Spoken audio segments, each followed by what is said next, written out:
Hai, Assalamualaikum warahmatullahi wabarakatuh. Hari ini kita akan belajar tajuk bahagi masa matematik tahun 4.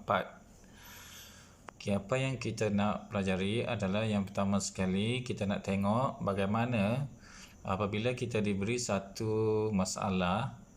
Okey, contohnya masalah yang pertama ni, berapakah tempoh dalam jam bagi satu fasa latihan memanah jika tempoh bagi setiap fasa adalah sama? Okey, dia dah bagi dalam sini fasa yang 3 fasa iaitu 12 hari 9 jam. Jadi kalau kita nak tahu satu fasa iaitu sebanyak 12 hari 9 jam akan dibahagi dengan 3. Jadi kita buat dalam bentuk lazim ni lah. Okey, kita buat dalam bentuk lazim bahagi, kita dapat 4 hari 3 jam. Mesti buat dalam bentuk lazim ni. Okey, kemudian bila kita tahu 4 hari 3 jam, kita akan dapat 99 jam. 99 jam. Okey, yang mana okey, kalau dia kata dekat sini berapakah tempoh masa bagi satu fasa latihan memanah. Okey, satu tempoh masa bagi fasa memanah. Dekat sini kita bahagi dengan 3, kita dapat 4 hari 3 jam. Okey, 1 hari 24 jam. Okey, proses kita dekat sini penukaran hari kepada jam. Kita dapat 24 jam ialah 96. Tapi kita kena ingat dekat sini 4 hari 3 jam. Yang kita tukar tadi 4 darab 24. Yang 3 jam ni kita belum tambah. Sebab tu bila kita tambah dengan 96 barulah kita dapat jawapan akhir dia 99 jam. Okey. Dekat sini jawapan akhir, kita tengok penambahan dia 4 hari 3 jam. Okey, seterusnya kita tengok contoh yang kedua, jualan buku 60 jam tanpa henti. Yang mana 1000 judul, 100,000 naskah buku jualan negara, buku megang yang berlangsung 60 jam tanpa henti. Okey, kita tak baca sampai habis lah. Okey, kita tengok dekat sini. Berapa lamakah jualan buku itu diadakan dalam hari dan jam? Okey, proses dia, kalau kita dapat jam 60 jam, kita nak tahu berapa hari berapa jam, kita kena bahagi dengan 24. Okey, kaedah bahagi 24 ni ada pelbagai lah. Kita nak guna terus kaedah bahagi ataupun kita nak tolak. Okey, ni namanya tolak berulang. Bahagi juga, tapi asas dia adalah tolak secara berulang sama banyak. Tolak 24, kita dapat 1 hari. Tolak lagi 24, kita dapat 2 hari. Dan baki dia 12 jam. Okey, jadi 2 hari 12 jam jawapan dia.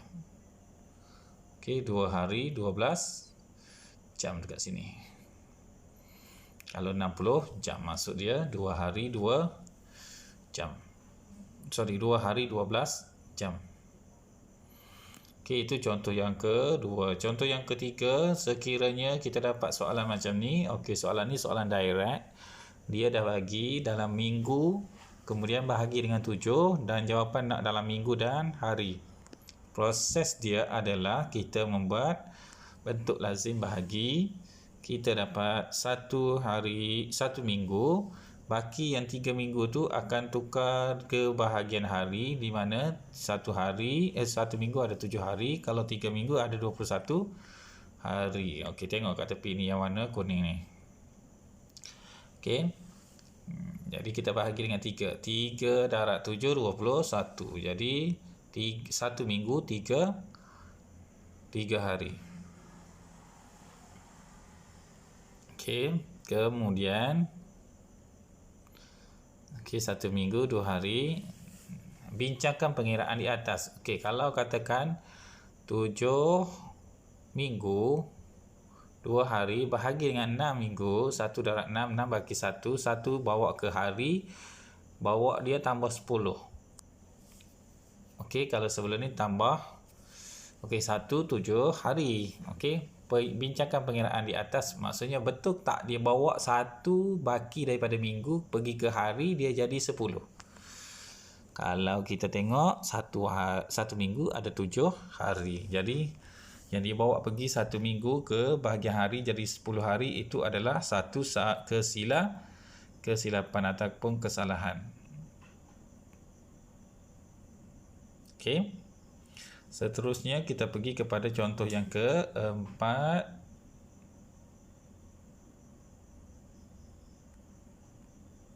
Okey, contoh yang keempat dekat sini dia bagi tahun dan bulan, bahagi dengan 7, dia nak jawapan dalam tahun dan bulan juga. Okey, kita buat bentuk lazim bahagi macam ni. Okey. 1 tahun sama dengan 1/7, 7 bagi 2. 2 tu adalah tahun, darab dengan bulan 24 bulan. Okey. Sebab 2/12, jawapan dia 24. 24 bulan. Okey. Kita pun teruskanlah, tambah dengan 4 jadi 28. Jadi 4/7 28. Jadi dapat 1 tahun 4 bulan. 1 tahun 4 bulan. Yang mana 22? Okey, 22 tahun bahagi dengan 4. Ni pengiraan, ni pertanyaan juga ni. Okey, 22 tahun bahagi dengan 4, kita dapat 5/4 20 bahagi 2. Tapi kita bawa ke bulan, kalau 2 bawa ke bulan jadi 12/2 24. Tapi tadi kita buat betul, yang ni kita bawa daripada baki 2 jadi 20. Betul ke salah? Salah. Jadi dia kata mengapakah pengiraan salah? Bincangkan. Okey, salah dekat sinilah. Dekat daripada nombor 2 tu, 2 tahun jadi 20 bulan. Itu salah. Okey, contoh yang kelima. 10 dekad 8 tahun bahagi 12. Okey, 10 dekad bermakna 10 darab 10 dapat 100 tahun. 10 dekad 8 tahun maksudnya 108 tahun. Okey. 10 dekad bahagi 8 tahun bahagi dengan 12, kita dapat 9. Okey, 108 tahun bahagi 12 kita dapat 9. Okey, ni satu lagi pertanyaan, yang manakah jawapan yang betul bagi 32 dekad bahagi dengan 5? Okey, 32 bahagi dengan 5. Dia nak dekad dengan tahun. Okey, 5/6 30 bagi 2. 2 bawa kepada sebelah dekad akan jadi 20 tahun. 20 tahun tambah dengan berapa?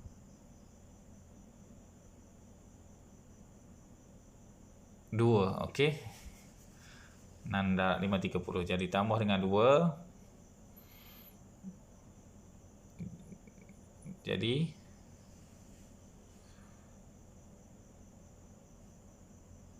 22 lah. Okey, 22.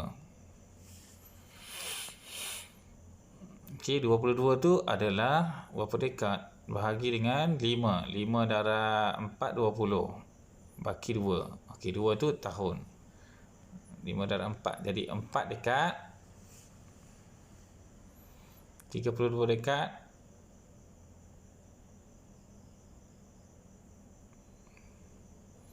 Okey, kat sini kita kena buat pengiraan sikit lah. Okey, dekat sini kita buat pengiraan sikit. 32 dekad bermaksud 320 tahun.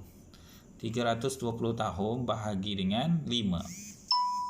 Jadi dekat situ lah proses dia. Okey. Nanti pengiraannya cikgu akan tunjukkan sebentar lagi selepas habis penerangan ni.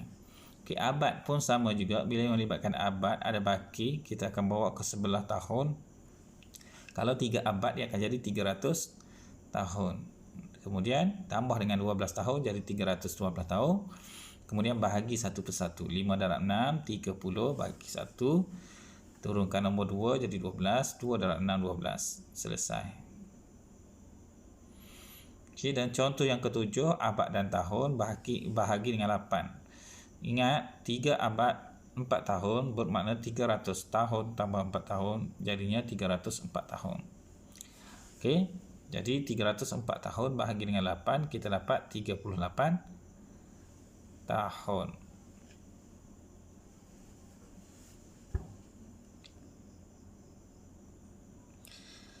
Okey. Celik akal. Tengok celik akal, akal pintar.